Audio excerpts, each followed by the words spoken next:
Les difficultés rencontrées par les personnes handicapées dans leur quotidien sont énormes.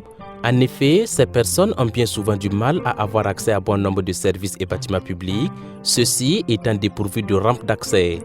Et bien souvent, celles que possèdent certains édifices ne sont pas adaptés, ce qui réduit considérablement leur accès aux personnes handicapées moteurs. Au Burkina Faso, il y a une pléiade de textes qui ont été adoptés tant au plan international qu'au plan national sur les personnes handicapées. Souvent, à la construction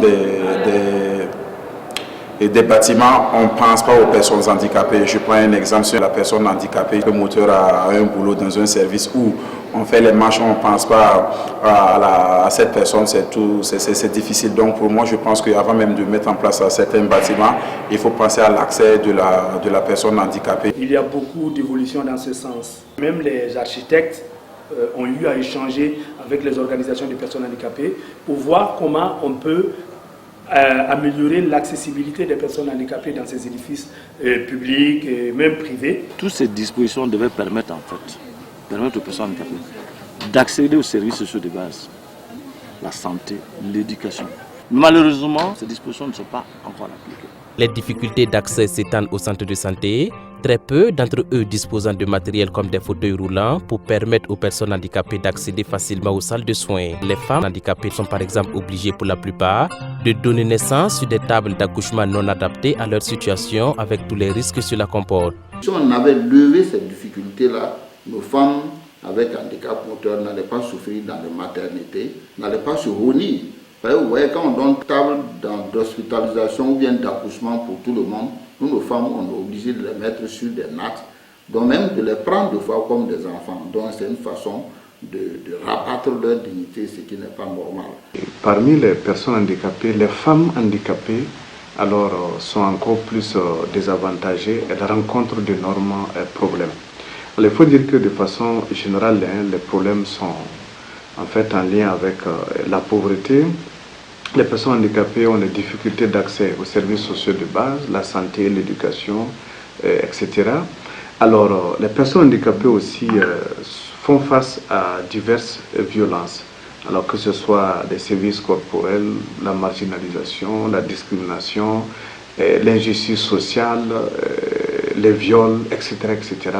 Et donc, en tout cas, il y a pas mal de difficultés auxquelles elles sont confrontées. Pour ce qui est de l'éducation, l'insuffisance de structures scolaires adaptées constitue un frein à la scolarisation de certains enfants handicapés, dont les parents ne disposent pas d'assez de moyens financiers pour les inscrire. Le problème est posé au niveau du système, pas au niveau de l'enfant.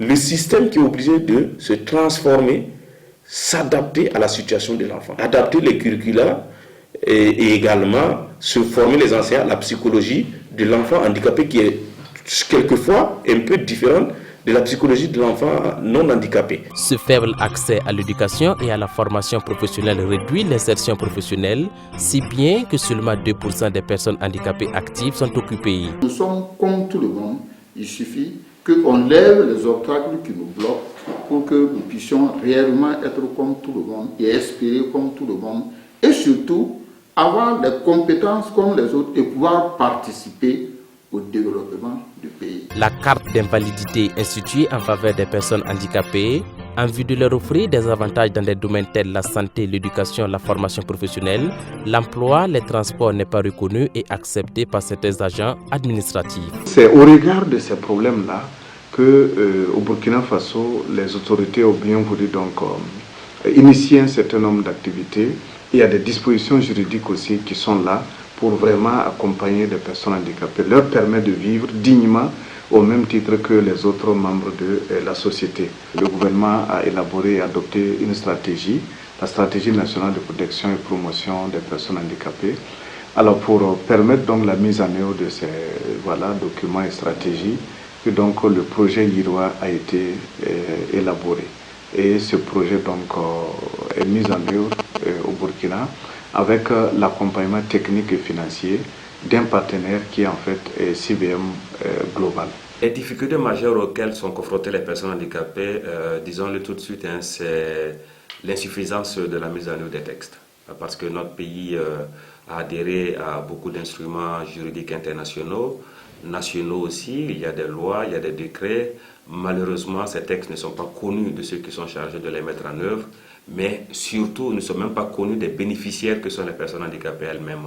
Donc c'est dans ce sens qu'à notre niveau, on essaie d'accompagner le ministère en charge des personnes handicapées pour que ces textes soient promus et que les personnes handicapées puissent se rendre compte qu'il y a un environnement favorable qui existe et aussi leur donner les moyens de pouvoir revendiquer ces droits-là et faire en sorte qu'ils soient mis en œuvre pour qu'elles puissent participer pleinement à égale participation avec les autres membres de la société.